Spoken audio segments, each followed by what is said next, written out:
What's going on, everybody? Welcome to Awesemo.com's On the Contrary show this wonderful Week 6 Saturday afternoon. I'm Dave Loughran. With me, as always, Alex Baker and Rich Hribar of Sharp Football Analysis. We've got a great cast today. Rich is joining us. I believe he joined us last year as well, so making another appearance here on the Contrary. And we got a ton to talk about today.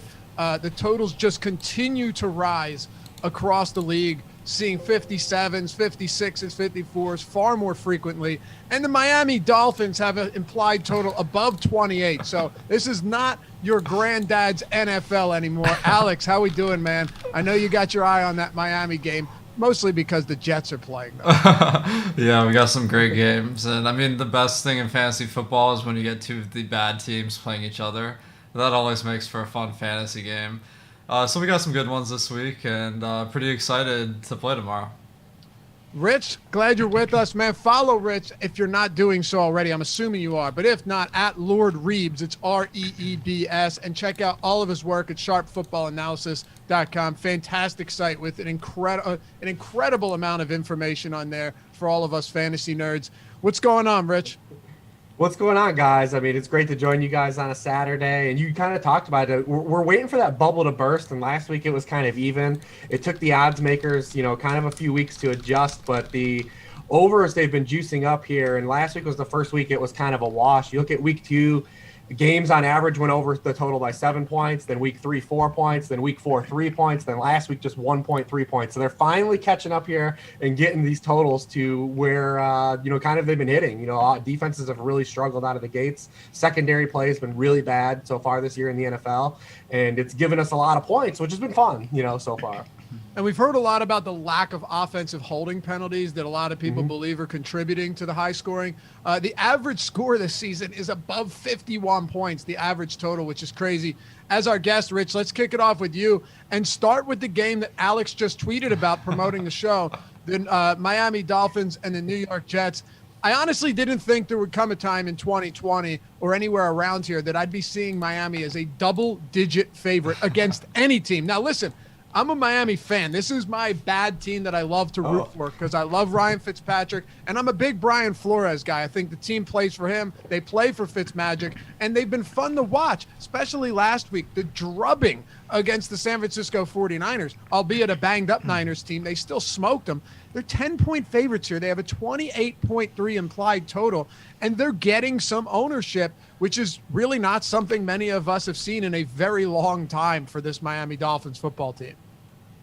Yeah, the Dolphins have been pretty fun here the last few weeks, and Ryan Fitzpatrick in general, he's now made 16 starts since he took back over for Josh Rosen last year, and in those starts, he's averaging 20.4 fantasy points per game. He's been a top 12 quarterback scorer in 11 of those 16 games, and 4 or 5 games so far to start this season. And the Jets have just been the Jets, so far to start the season. They haven't allowed a lot of passing points per game because just of the fact that they're never in a game script where teams have to keep throwing on them. But they're 30th in completion rate allowed to opposing quarterbacks. They're 28th in yards per attempt. It's not like they're a good pass defense. It's just that the scoreboard dictates that teams eventually stop throwing on them. And that's maybe something we will get here with a game like Ryan Fitzpatrick. It's not like a couple weeks ago when he was chalky and we knew he was going to match Russell Wilson. This is a game where you said double-digit point favorites. They're expected to control the game. And maybe that does cap some of the upside here for some of these guys if that were to happen. Granted, it is a Jets matchup that we always like, but you look at even like a guy like Devontae Parker, who we love the individual matchup, but in the 2 games that the Dolphins have won, he has, just 5 targets and 3 targets. We could see a game where it's like a mid-25 pass attempt game for Fitzpatrick, and maybe that leads people to a guy like Myles Gaskin, who you guys could touch on too, who's starting to get some steam here now that, he finally got a goal line carry last week and Jordan Howard was inactive. Yeah, and Alex, the reason this show's called On the Contrary is because we try to take a tournament approach, right? We want to take a slightly different approach than other shows where, you can look anywhere to build cash lineups. Ownership alone and just overall projection can help you in building cash lineups. We know that. This is a different approach, and I think it's a helpful one, especially having two of you guys, very sharp football minds on the show. One of you from a more overall perspective, and Rich, and one from an actual tournament perspective, being a top-ranked player out there. The Dolphins are getting 13% ownership on Gaskin. Outside of that, Parker and Fitzpatrick are up there a little bit. On the other side, and they're both around 9%, you got Jameson Crowder, who's been spectacular, really, despite inconsistent quarterback play from the Jets. He's getting around 7.7% ownership. Is this a game that you think still has a lot of merit to target on either side? And is Jameson Crowder going to be that run back option if you're looking to stack the Dolphins? Yeah, I think there's a lot of potential here. Miami, they've been pretty good on offense. Their weak point is obviously on the defensive end more. And then the Jets are the reverse, where their offense is really abysmal and their defense is not bad. So I think it's an interesting matchup here. It really depends a lot on what site you're playing on, because on Draftkings, the Dolphins players are all getting a big price bump this week, but on FanDuel, they're much less expensive for the salary cap. So I think that Devontae Parker, I mean, he's got that workload to really be in play every week, and this week's particularly good. Gaskin, I mean, he's kind of interesting. Like, Jordan Howard was inactive, as Rich mentioned, but they worked Lynn Bowden into the running back rotation. Patrick Laird and Matt Breida also played.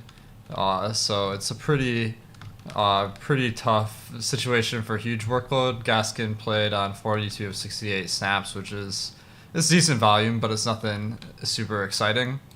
So he kind of falls under a category of like good but not great play for me. But I think the top play in this game, you got to look at the Miami defense, just because the Jets are... And they're pretty popular, too, amazingly. 16% projected ownership right now with our Awesemo.com projection. Yeah, you got to like it, just because, to me, defense is almost 90%. Like, who are they going up against? So Flacco doesn't throw a remarkable amount of interceptions, but the Jets' offense is just so bad.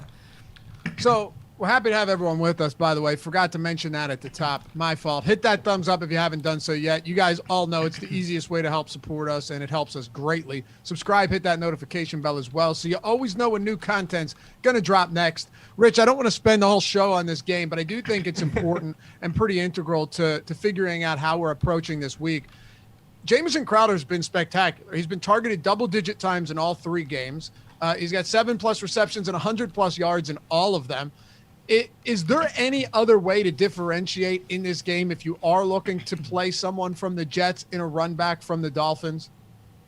I don't know how you get there without just blind swinging a stick here and touching something, because we don't know what, now that they've cut Le'Veon Bell. The 3 games Le'Veon Bell was out, they gave 51 touches to Frank Gore, and he never had more than 65 yards in any of them. They've got LaMichael Pirine. Will they play him? Looks like they're going to get Brashad Perriman and potentially Denzel Mims back this week. I was looking for Denzel Mims' official word, but I haven't seen it yet. But it looks like they're going to get those guys in the mix. Jeff Smith is a guy, he had 11 targets last week, but like with those guys coming back, is that something that's going to happen again? Crowder also is just, he works in the slot, which is, he's going to avoid Xavier Howard. He's going to avoid Byron Jones. It's kind of just really set up for why would the targets not find him again? He's got he's reached 100 yards and 7 catches in every game. He's a boring, no one likes to play guys like Jameson Crowder, but when you're in an offense that is so narrow, the usage base, and they're going to have to drop back and throw. He is a guy that, has a high floor. He has been lucky in the touchdown department a little bit. He doesn't have an end zone target yet on the season. He had that 69-yard screen pass touchdown in week 1. Last week he scored from the 11-yard line, kind of broke a tackle and got in. So no end zone targets yet, but I just don't know how you land on any other Jet besides him. Neither do I. And let me stick with you here for a minute, Rich, as we transition to the Lions and Jacksonville Jaguars. Lions getting it's funny. You look at ownership at the beginning of the week, right? No matter where you are, and it's going to change, right? I say it at the beginning of every week. You're going to see things that influence ownership projections, and it's obviously the most accurate the closer you get to game time, whether you have injury reports or a myriad other reasons. Well, in this case, the Lions weren't particularly high early in the week. You look at them now, they're getting a lot of ownership. And this, I think, as Alex mentioned, Miami and Jets being a pivotal game, I think this is going to be a massively pivotal game, given Kenny Golladay and Matthew Stafford and even Hawkinson's ownership. People have really been interested, and for good reason, in targeting against the Jaguars lately. Is this a play that you see yourself making in tournaments? Yeah, I mean, this is a game that definitely anytime you see the Jaguars, the way the last 3 weeks have gone for them, they have just been straight up dog walked by three teams that are particularly not the greatest. You know, the Dolphins. Houston was 0-4 coming into that game. Houston, the Bengals, and the Dolphins in that Thursday night game. 3 weeks in a row, they've just been crushed. They are, in terms of expected points added defensively, they are 31st against the pass. They're 26th in passing points allowed. They've allowed the highest yards per pass attempt in the NFL, and they've had a few injuries. You know, DJ Hayden's on IR. It looks like we'll get CJ Henderson back this week, and Miles Jack as well. But I mean, this is a bad defense that we can target. We've got a Lions team kind of coming out of a bye. Hopefully, they decide they want to play DeAndre Swift more instead of Adrian Peterson, but we'll have to hold our breath on that. I love Marvin Jones in this game. Looking at all the ownership on the Lions side and seeing where Marvin Jones is, he has just 12 catches this year. I get it. But he's in a very similar spot of Brandon Cooks was in last week, is that in terms of routes run per drop back, Marvin Jones is third amongst all NFL wide receivers. 97% of the time, he's running a route on a Detroit drop back. So he's out there. The targets just haven't found him yet. And we know that this is also what Marvin Jones does. Like, he has lulls and like where he's not a playable wide receiver. And then he comes up with like a 2-touchdown game or a 3-touchdown game. And everyone's going to be on Golladay. Everyone's going to be on Stafford, who I like. I think Marvin Jones is a really great pivot off of those guys. And we know he's capable of having a blow up spot, and his ownership looking at both sites is really low right now. So I'm looking at a guy like Marvin Jones as a guy to potentially come a way to combat this, popularity of Golladay and Hawkinson. I love that. Marvin Jones has proven time and time again, Alex, that he has that blow up upside, right? Like, he has that tournament winning upside. The one thing that's frustrated me with the Lions, though, they have a pretty flat distribution of targets this year. And I know that Golladay was out for a couple of games. He has around the 24% target share in the couple games that he's been back. Mind you, they had a bye last week. I would assume that he begins to really command a lot more attention or a lot more targets from Stafford, but it has been a rough go for Marvin Jones. TJ Hawkinson's been kind of reliant on end zone targets, but they do have some talent on this team. And Matthew Stafford last year was on pace for 5,000 yards and almost 40 touchdowns. So we know he can chuck the ball and he can put up big numbers through the air. Yeah, I mean, you got to like the potential of Detroit here going up against a really weak passing defense, like Rich was mentioning. So I think that Kenny Golladay is a really good play this week. All these guys are going to be super popular. I mean, we should mention in the ownership, Matthew Stafford is currently our highest projected owned quarterback. So I think it's not going to be as sneaky as you might expect Detroit to be because of the matchup. But maybe you could mix it up a little bit with Danny Amendola. I like the Marvin Jones call as well, but Amendola, he gets targeted a lot when he's on the field at about 20%, and then it's just his playing time isn't as high as the other guys. He only plays about 2/3 of the dropbacks, so I think he's going to be really inconsistent from week to week, but I think he'll go under the radar for sure. What do you make of James Robinson on the other side of this one? The guy comes out of nowhere this season, right? Leonard Fournette gets released, and James Robinson has essentially taken over exclusive rights to this Jacksonville backfield. It's really impressive to see what he's done. And while Chris Thompson will get worked in a little bit, 2 weeks ago he didn't have a single target. Every target went to James Robinson. Every running back carry is going to him. I know Thompson was involved last week playing from behind, but what are you doing with Robinson? Getting some ownership, but also, and granted, I know that there's a little bit of sticker shock when you look at that $6,800 price tag on DraftKings, but from a usage standpoint, the guy's seen 20 plus looks, carries plus targets in 3 of his last 4 games. Yeah, I mean, James Robinson has as big a workload as anyone, and as good as Detroit's matchup is versus Jacksonville, you gotta like the Jacksonville matchup versus Detroit. They're below average in both run and pass defense when it comes to yards allowed per attempt. So maybe if the Detroit stack's going to be that popular, the leverage plays is playing Robinson and hope Jacksonville is has an upside day where they dominate the game. Because I feel like James Robinson, there's a few guys in the league like this, like Joe Mixon, where when their team rolls, they're just going to have that potential to just totally break a slate. Although, like, the team isn't that good, so that's not going to happen as much as some other guys. All right, same game, talking Jacksonville.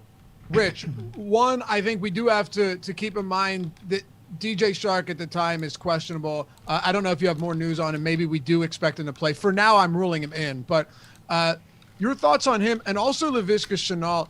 There's a couple things about this guy that are strange, right? He's done a phenomenal job in accruing yards after the catch. One of the highest, or one of the best yards after catch guys so far in the league. But when you talk about air yards, this guy sees virtually nothing downfield and is forced to pretty much manufacture all of his yardage after the catch, which can be good because you can pretty much lock in the fact that he's going to make these catches. But it sucks in knowing that to break one, he's going to have to avoid 15 tackles. Yeah, and that's how he was, coming out of school. He is kind of, a running back build and a wide receiver body. He, actually didn't have a lot of receiving touchdowns in college and wasn't typically used vertically, and they used him in the Wildcat a little bit. And that's kind of how the Jaguars have used him near the line of scrimmage, inside, break tackles. He's also another guy. He does not yet have an end zone target on the season, which kind of leads into like what you talked about, his problems, trying to reach the paint. His target share has gone up the past 2 weeks. He's got 5 catches and 7 catches the past 2 games. He actually leads the team now in targets and catches on the season. But yeah, the touchdown upside is something we've yet to see. And, if we're early on it, you could definitely hit if you're there. If Shark doesn't play, we've seen, a couple weeks ago that Chris Conley's the guy they like to use as his replacement. And he was a disaster in that Dolphins game on that Thursday night. He probably cost them about 4.5 real actual football points, if not more, in that game.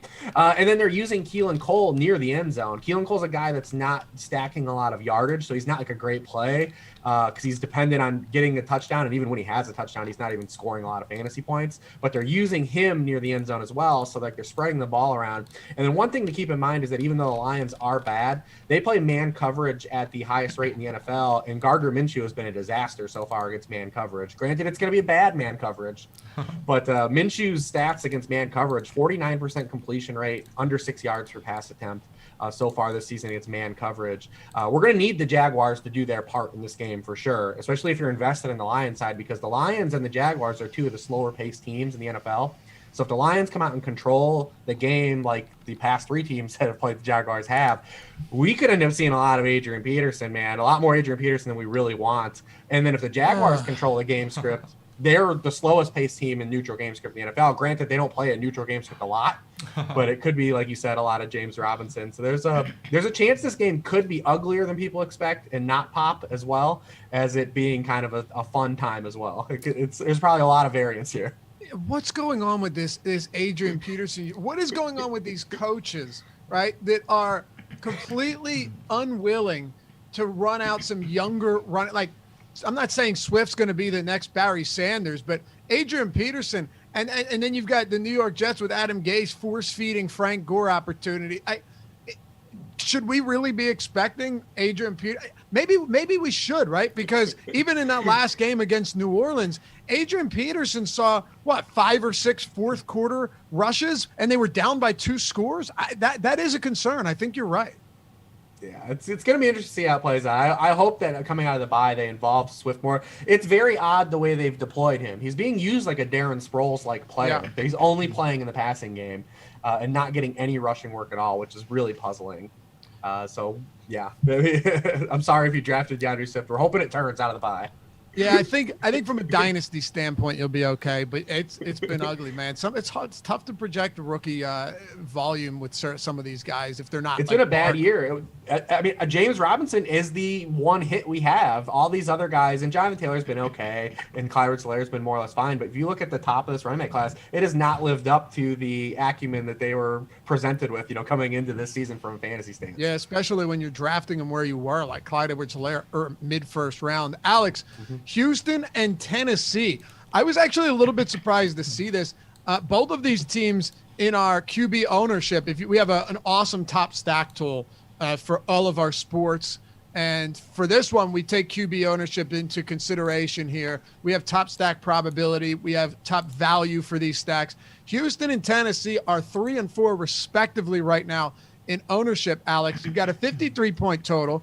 The Titans just trashed the formerly undefeated Buffalo Bills on Tuesday Night Football. And now they head into this matchup against Houston, and they're 3-point favorites. Appears that we're going to be seeing a lot of people flocking towards this game, potentially on both sides. Obviously, Henry getting more ownership than anyone right now. A.J. Brown is going to be wildly popular. And then even on the Houston side, you're seeing a decent amount of love there. So your thoughts on this game are going to be very important in deciding what we do. Yeah, I mean, this game looks like one of the games of the week for sure. I mean, Houston, they've really been terrible when they've been chalk, except last week Brandon Cooks kind of had that breakout performance, which a couple of weeks late for most of us, but that was encouraging. So I think that paired with Will Fuller, like you got the makings of a pretty nice stack for Houston. Jordan Akins, I'm hoping he's back off from injury.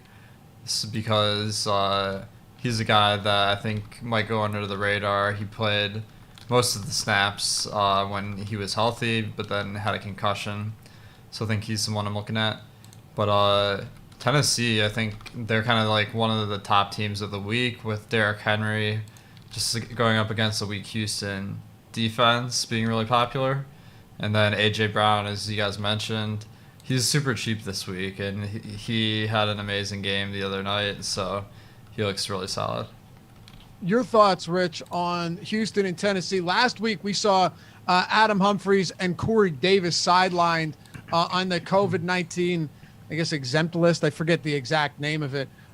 Do we anticipate any injuries, any absences or inactives that are going to affect A.J. Brown positively, negatively? And what are your thoughts on a team right now that has someone in Derrick Henry that could eat up 30 overall touches regardless of game script, and then A.J. Brown, who in his return from injury had a really solid game?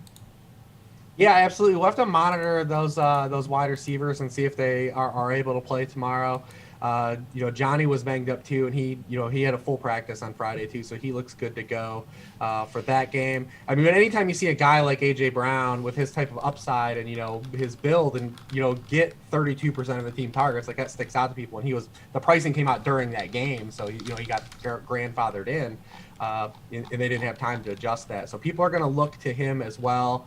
And he's got 8 and 9 targets in his 2 games played this year. He's the type of guy that we relied on him being volatile because he had to do a lot with a little amount of targets. Last year when he was popping at the end of the season and kind of living that high upside downside game, and he had 2 awesome games against the Texans last year. So people will probably look at those as well and say, like, yeah, we're going to chase those at this price. Pretty easy to do.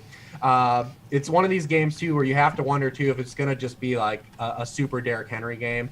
Where Ryan Tannehill has, again, we talked a little bit like Fitzpatrick, but if like the Texans don't do their part, and they're so bad against the run, 41% of the yards gained against the Houston Texans are via rushing. That's the second highest rate in the NFL. Home favorites. It's really set up if they want to try to grind Derrick Henry. If the matchup could dictate it, and it could be a game where these guys don't have a lot of pass volume and they got to make the most of it. And Ryan Tannehill's been getting over that way, and it's foolproof. He's been getting the high touchdown rate, the high yards per attempt have been there, and he's been able to succeed in these types of games. It's just always tough to pay for the probability side. And Derrick Henry, for me, is always a guy I struggle with from a fantasy stance, especially when he's chalky, high-owned, and this expensive, just because he's a guy that can have 150 rushing yards and still not get there for you. If he doesn't score a touchdown because of his archetype, we know he's not going to add a lot in the receiving game, and it's tough when you pay $9K, $7.3K, and have a guy that doesn't catch passes and could have 85 yards or 110 yards and still not score and not get you the fantasy game you want because he's not catching any passes. I always struggle with Derrick Henry, man, when he's chalk. And I've been really tiptoeing how I want to approach him this week because he's kind of defaulted up as an RB1 given the landscape of, Kamara on bye. Still, we're missing all these injured play. We've got all these injuries. No Zeke on the main slate. It's always tough for me when Derrick Henry is the chalk RB1. I really struggle with his archetype and paying the price for it. It's tough. And look, on one hand, you worry that he can't mitigate a pedestrian rushing game with the receiving totals. On the other hand, he has 28 rushing attempts inside the 20-yard line. That's 6 more than the next closest player, and he's played 1 less game than almost every player. So if there's one thing we can hang our hat on, is that very few running backs are likely to very few running backs have the potential to score 2 touchdowns a game like Derrick Henry does. But Rich brings up good points, Alex, especially when Derrick Henry is so popular.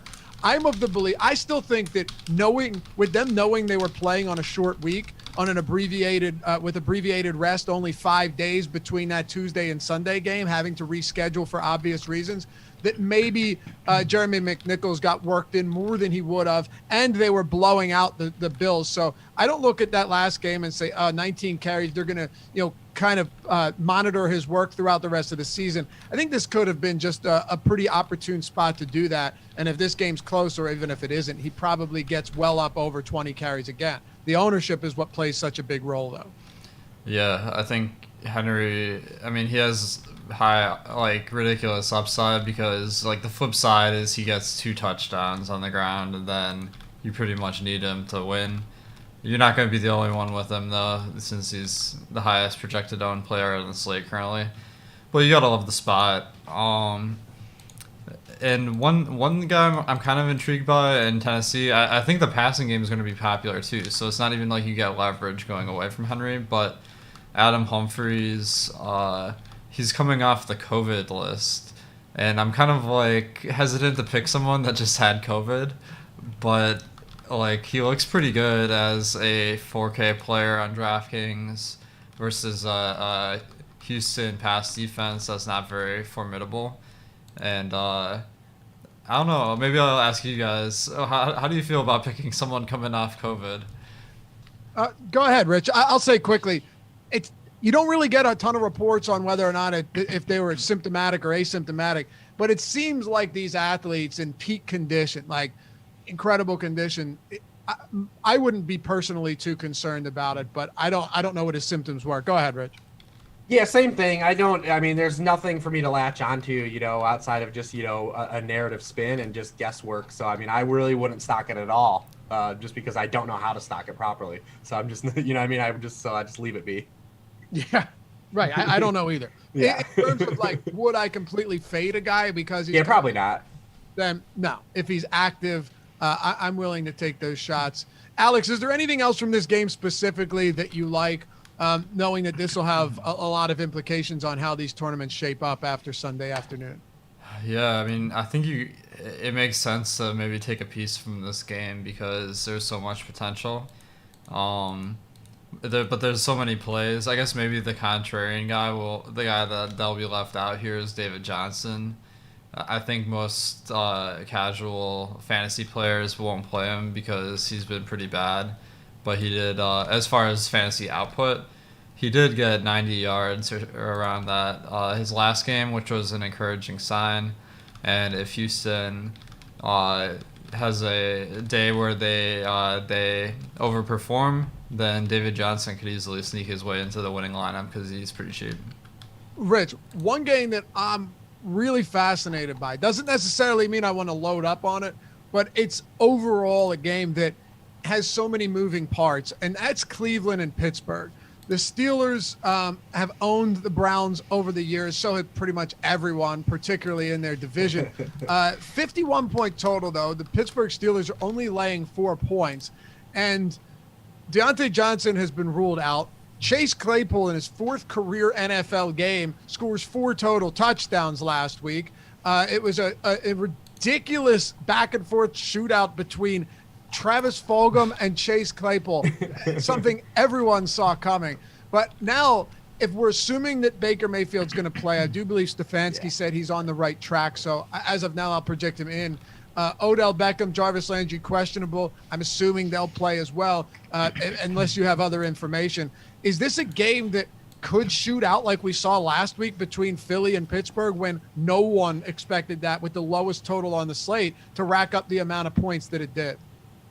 Yeah, I mean, there's still potential. The Steelers have had a really weird defense to start the year. They're number one in the NFL in yards per play on first and second down, but they've just been giving up a lot of production on third down. They're actually last in the NFL in yards per play on third down. How much do you think that says about just overall run defense and more run plays in the first two I don't know the answer to this, but is that something that comes into play here?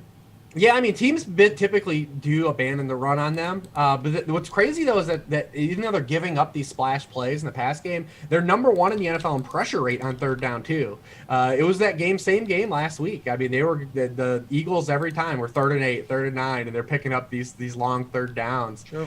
So something to kind of, just keep watching with the Steelers defense, because we know that they're a good defense, but we also know, defenses regress, and they're not going to get the amount of turnovers that they had last year, and they're not going to be as shut down of a defense that they were last year. This game in particular is kind of fun because, the strength of the Steelers, their defensive front versus the Browns offensive line, and what the Browns want to do. And we've seen the Colts give the Browns run game at least some trouble last week for the first time. The Browns had to work for their rushing yardage, and I expect them to have to work for their rushing yardage here as well, and have to maybe potentially throw a little bit more like they did last week, especially on early downs, because the Steelers are number one in the NFL, in stuff rate. They're number one, second to the Bucs in explosive run rate allowed. So the Browns are going to have to work for their yardage. I think everyone obviously is going to be looking at the Chase Claypool, angle of this, with Deontay Johnson being out, him getting the 11 targets last week, and not just how he got the targets and they fed him targets, but they were creative touches. They're giving him end arounds, they're giving him wide receiver screens, they're moving him in the slot. They're using him in a really creative fashion. But if you look at it, he actually still played less snaps than James Washington. And then the week before, when Deontay Johnson left, he also just had 4 targets. So there is some volatility here still as well. There's upside in volatility. Obviously, we probably won't get a 4-touchdown game. Anyone expecting that is probably shooting for the moon. He is really cheap on both sites, though, if you want to chase that upside that he showed. If you're going to get 10 targets from him, we see in the upside. I do think that based on his price and a direct pivot is Juju Smith-Schuster. The Browns have been really bad against slot wide receivers so far this season. Willie Snead had 64 yards and a touchdown. CeeDee Lamb had 2 touchdowns from the slot. Tyler Boyd, 70 yards and a touchdown. Juju's being priced still as like a wide receiver 1, though, and he's not performing. He's performing like a wide receiver 3, so no one's going to touch him at that price. But he is a direct pivot off of kind of Chase Claypool and the popularity Chase Claypool's going to have, which is probably warranted. But like I said, just go back a week before when Deontay Johnson got hurt, and he had 1 catch for 24 yards on 4 targets, and actually played more snaps in that game and ran more pass routes than he did against the Philadelphia Eagles. So there's some volatility there. Yeah, we're projecting Juju Smith-Schuster for sub 4% ownership right now. That price tag is definitely scaring people off. And, it doesn't match his performance, but that opens up opportunity to put up some really big numbers at low ownership. Alex, Miles Sanders last week had a 74-yard touchdown run against Pittsburgh, and then had 10 carries for 6 yards on his other opportunities. So outside of that one run, they swallowed him up and completely stuffed him time and time again. What do you make with Nick Chubb on the IR of Kareem Hunt in what I believe is a matchup against arguably the best run defense up there with the Buccaneers in the league? Yeah, I think Kareem Hunt is pretty intriguing, even though it is a tough matchup versus Pittsburgh. They do have a tough run defense. As you mentioned, maybe they let one big play happen last week, but the thing about Kareem Hunt is obviously he gets a lot of receptions as well. So a little bit game script proof, and also, I think the workload is really good. So maybe he'd be a guy that goes under the radar, just like Miles Sanders did last week. But I don't love him because the defense is so tough. Do you like anything from this game that stands out? Rich mentioned the low-owned Juju Smith-Schuster. Kareem Hunt coming in around 10% right now, which I think is logical, just given the amount of work we expect him to see. And as you mentioned, his involvement in the passing game. Aside from that, though, both Pittsburgh and then on the other side, Cleveland aren't really getting a ton of ownership. You've got Chase Claypool and Ebron up around 10 or 13 and 10% respectively, and then Hunt at 10. Outside of that, it falls off a cliff. I think I'm going to find Chase Claypool pretty hard to get away from. I mean, his playing time, as Rich mentioned, has been pretty inconsistent, but with Deontay Johnson out, it was encouraging that in week 3 he got 80% of the snaps. And last week he only played about 2/3 of dropbacks, so not crazy playing time. But when you break it all down, he's barely played in 2 games, and still he's averaging 65 yards per game. And it's just like, even if you expect, I mean, these are outlier numbers that he's getting 20 yards per reception, but even if you take these stats and bump them down because of small sample size, he still looks like an excellent play. That I mean, with Deontay Johnson out this week, he was getting the most target share by far on the team. I think that bodes well for all the Pittsburgh receivers, but especially Claypool. Try and tell me the Steelers don't know how to draft wide receivers. Just a laundry list of incredible guys they've drafted over the years, many of them still in the league today. Rich, before we get to a couple of lesser-owned teams, you know what? No, let's take the dive into that now. One of them that we talked about a lot here on the Awesemo NFL Strategy Show throughout the week was this Chicago-Carolina game. It's going, when you talk about flying under the radar, it's not even on the radar, right? Chicago getting around like 2% stack ownership right now. Carolina around 3%. The Panthers, in my opinion, have been one of the most surprising teams in the league this season. Bridgewater's holding it together. Robbie Anderson, renaissance season with the Panthers. And then Mike Davis has just been unbelievably spectacular in Christian McCaffrey's stead. And now you've got Nick Foles on the other side, throwing to someone like Allen Robinson, who is one of the more elite receivers in the game. It's a weird spot where it doesn't have a particularly high total. It's not getting any ownership, but there are so many high usage players in this game on both sides that we really need to talk about it. Yeah, it's an interesting game because I feel like people like the individual components, like you hit upon. Like, people like Mike Davis, and for great reason. I think people like the usage of David Montgomery in the matchup this week as well. Both of those backs, high usage backs, especially since Tariq Cohen's been out. And David Montgomery's had 2 pretty horrendous matchups the 2 weeks prior. So we're hoping that opening up and that usage now paired with the matchup, that he can definitely pop for us. It looks like. And he's way underpriced. I think he's going to be really popular as well, just because he's run 35 and 31 pass routes the past 2 weeks and has 14 targets. Not the flashiest guy, not the sexiest guy to pick in terms of like you expect him to break a lot of runs or do stuff, but he's just going to be out there getting touches at his price, which is kind of something we always look to like. And then we see a team like the Panthers. They allow the first 100-yard game that Todd Gurley's had in 21 regular season games. They've allowed 5.1 yards per carry to opposing running backs. They're 30th in rushing points allowed. It's not hard to talk yourself into David Montgomery's usage. I don't know how much of a great tournament play he's going to be. I feel like he's just more of a great cash game play. And then Mike Davis has been so reliable, and they refuse to price him up. He's basically performing like 90% of Christian McCaffrey. And he's just they refuse to make him like a an 8K player or Christian McCaffrey he was a 10K player every week. Mike Davis has got 21, and 25 touches. He's got 30 receptions the last 4 weeks, and he just still hangs around 6'8", 7'5". They just it's like, well, how do you get away from him? And the matchup's not the greatest against the Bears. They can be beat on the ground a little bit, but this offense has proven the way they're going to operate: short passing game to the wide receivers.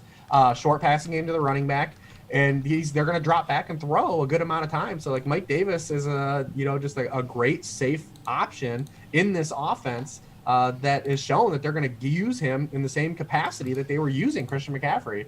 So how do you get away from him? It is really hard to move off of Mike Davis. Yeah, it's remarkable, and he's been targeted on far higher percent of his routes run than Christian McCaffrey was through the first 2 weeks. I don't know. Is it sustainable? We'll see. They're saying McCaffrey might not return until week 8, so we will be getting more Davis, and maybe DraftKings can right those wrongs and price him to a point where he belongs. I mean, it's incredible too, because Alexander Madison is more expensive than Mike Davis, and right. He's not even he's starting because Dalvin Cook's out, but you get the point. Alex, Rich just broke down the running back position on both sides. Those are the two spots in this game that are actually getting ownership, right? Montgomery, we're seeing around 22%, Davis at 21%. And if you want to check these tools out, our player projections, ownership projections, top stack tool, go to awesemo.com/join. We have something for literally anybody, regardless of your budget. We even have the Express Pass for $3.95 a week that includes all of our Showdown content now. On top of everything we already added, all of our Showdown content, ownership, top stack or top rankings, top player tool, player projections, all the articles comes with that weekly $3.95 Express package. So check that out. But if you want to get PGA, MLB, UFC, NASCAR, League of Legends, if these sites have contests for it, we have content for it. We've got all the tools that you need. So check them out, all of which have been developed and used by Alex Baker himself. He's the #1 ranked DFS player in the world, if you didn't know that. So hopefully we'll see you over there. And check out our premium Slack chat when you do. Say what's up. You got people talking sports, betting, DFS all day long. It's a cool community, and we'd love to have you over there. So we will go to awesemo.com/join if you want to. 21% ownership for Montgomery and Davis, but then it falls off a cliff.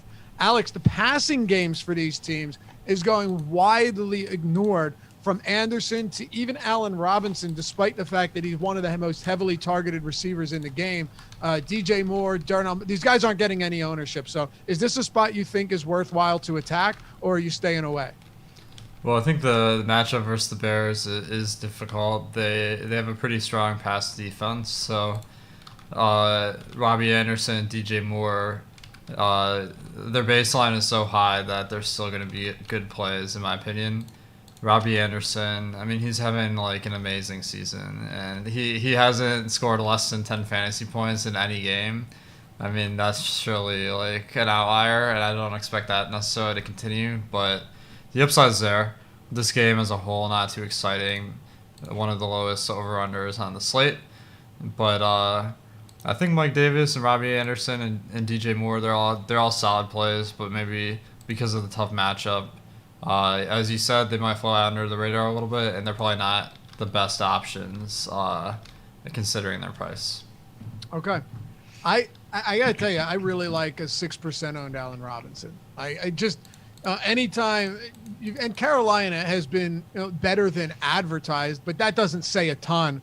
It's just volume is so important here, and if this guy's seen 26 targets over his last 2 games, 39 over his last 3, he's been peppered with opportunities. I'm willing to get there. Rich, your quick take on the passing games from either side of this one, knowing that the running game is going to be really, really popular across the industry. I mean, you look at Allen Robinson, 13, 10, 16 targets the past 3 weeks. He's actually the first stretch of his career. He's had 90 or more receiving yards in 3 straight games, which is both kind of unbelievable and totally believable. Leads the league in targets, by the way. Yeah. And then if you look at Carolina, they are, they're decent as a whole against the pass and on a yards per attempt and yards per completion basis, but they are 28th against opposing wide receiver ones. They have allowed 100-yard games to Mike Davis, or Mike Evans, Keenan Allen, and Calvin Ridley so far on the season. They did limit DeAndre Hopkins in that game that they faced him. So I mean, you're getting a lot of value with Allen Robinson. It's always great to just start at the targets, and then you hope you hit for probability on some big plays and some touchdowns. We know he's involved in the red zone. They are involving Jimmy Graham quite a bit in the red zone. He gets like no targets outside of the 20s, but in the red zone, the Bears have been really heavily targeting Jimmy Graham, which is kind of frustrating because he's not a guy we want to play at any level or have him cut into Allen Robinson's touchdown potential as well. But yeah, I mean I think that you guys hit on it. Just the floors are so high for these guys inherently that they could still have upside still just because the target floors are so high. No question, yeah. Robbie Anderson has 1 touchdown. Alex said he's had 10 points in every game on just 1 touchdown, which is that's a remarkable consistency he's had.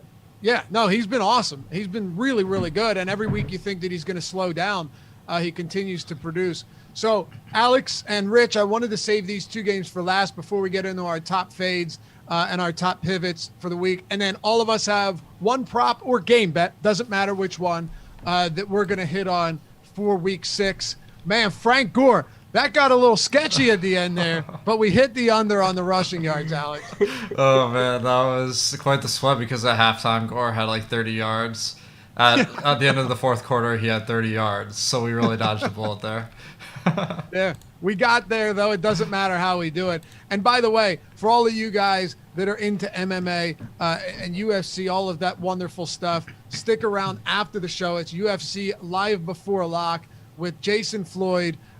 Is that right? Is Josh joining? Jason? Yeah, I think Pete's unavailable this week, so we got Josh and Jason. All right, good stuff. Dude, Josh Engelman's an awesome USC analyst. I brought him on Sirius all of the time. So that's coming up immediately after us. Stick around.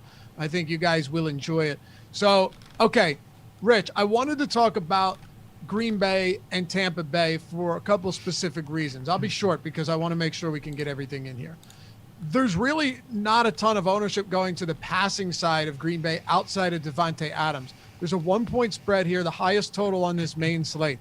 I'm just going to, set the table for you and let you go and let you run with this. What do we do with a team that has Devontae Adams and so many just like questionable secondary, tertiary options against Tampa Bay? And what are you doing with the Bucs? Yeah, I think that this game it sets up to be potentially a lot of fun. It's there are a lot of levels here that this could go a lot of ways. And looking at ownership and kind of projected leverage, I mean, the Bucs side to me is what stands out because Brady's ownership is high, and then neither receiver is high, Mike Evans or Chris Godwin, and we know that both those guys offer a lot of upside. If you look at the Packers so far too.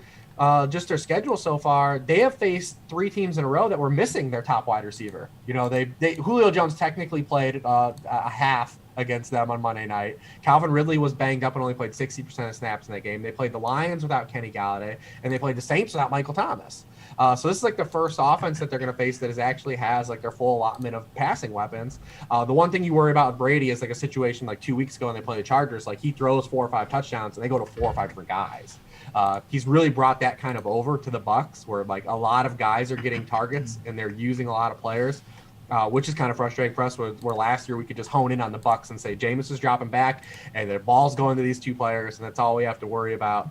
And then if Leonard Fournette ends up being out, he was limited in practice all 3 days, Wednesday, Thursday, Friday. So just to monitor it. But Ronald Jones has played really well, and this is a Packers run defense that does not care about stopping the run. They openly don't care about stopping the run. They've allowed 163 yards from scrimmage to running backs. If they're going to line up and let Brady just check the runs, Brady will do that, and they'll pound Ronald Jones. And he's at 128 and 125 total yards last 2 games with Fournette out. We need Fournette to be out though, so he might be a late game pivot. Yet you monitor the inactives, do some late swapping too. But if Leonard Fournette ends up being out, Ronald Jones could be like an under the radar play too in this game. It looks like a fun game, and like I look at the player ownership, and outside of Devontae Adams, he's even Aaron Jones we've seen him in these spots be a great leverage play just because his touchdown potential is so high, and people are going to look at that Bucs defense and say, yeah, I'm not going to be able to play Aaron Jones against this Bucs defense because they don't give up any rushing production. They're number 1 in EPA against the run, but they are 27th in receiving points allowed to running backs, and we know Aaron Jones carries that kind of receiving upside too. So I mean, this game on a lot of levels could be what swings it in weird ways too. This whole slate, because it's just going to be Dolphins, Jets, and Bucs, Packers when we get to 4:00. No question, yeah. And Ronald Jones is 7th in yards after contact per attempt, so he's been good. And he broke off a bunch of chunk plays against the Chicago Bears run defense last week. Alex, like I said, saving this one for last just because there's so many implications for this game. You've made a living being different playing DFS and taking that tournament strategy, going places where people aren't willing to go. Are there places you're willing to go in this game that at the current time aren't being paid attention to? Yeah, I mean, this is the Green Bay Tampa game. I think it's one of the games of the slate. Best games. Aaron Rodgers has been like really, really efficient with his passing, and it's been with a really weak core of receivers. So now that he has Devontae Adams back, you got to imagine he's in a smash spot. Tampa Bay, they're very strong versus the run, but they're average versus the pass. So that really is leading me to the Green Bay stack. The one thing is Robert Tonyan. He's been getting there on touchdowns. I don't think that's sustainable at all, so he'd be a fade for me. And then you pretty much only have Marquez, Valdez-Scantling, and Adams as your options. So I think it's going to be very difficult to make a stack that is unique here. But I like the potential of the Devontae Adams, Aaron Rodgers stack so much that I think you got to think it's one of the top stacks of the week. Can you add Aaron Jones? Personally, are you willing to add Aaron Jones, as Rich talked about his pass-catching upside, into some of these stacks? Or is that just not a place that you're looking to go with a Rodgers stack? Because if you go Rodgers, Adams, Jones, you're paying them. That takes up a lot of salary. Yeah, I think Jones would be. I think it could be an advantage having him compared to just a non-Packers stack, but it might not be enough to really justify spending all your salary on this one team. So it'd be probably something I would lean against and just stack up Devontae Adams, keep it simple. So, Rich, we have on our top stack tool, it's basically top stack probability. What are the chances that this will be the top stack of the week? And then you compare it against ownership. You can compare it against value.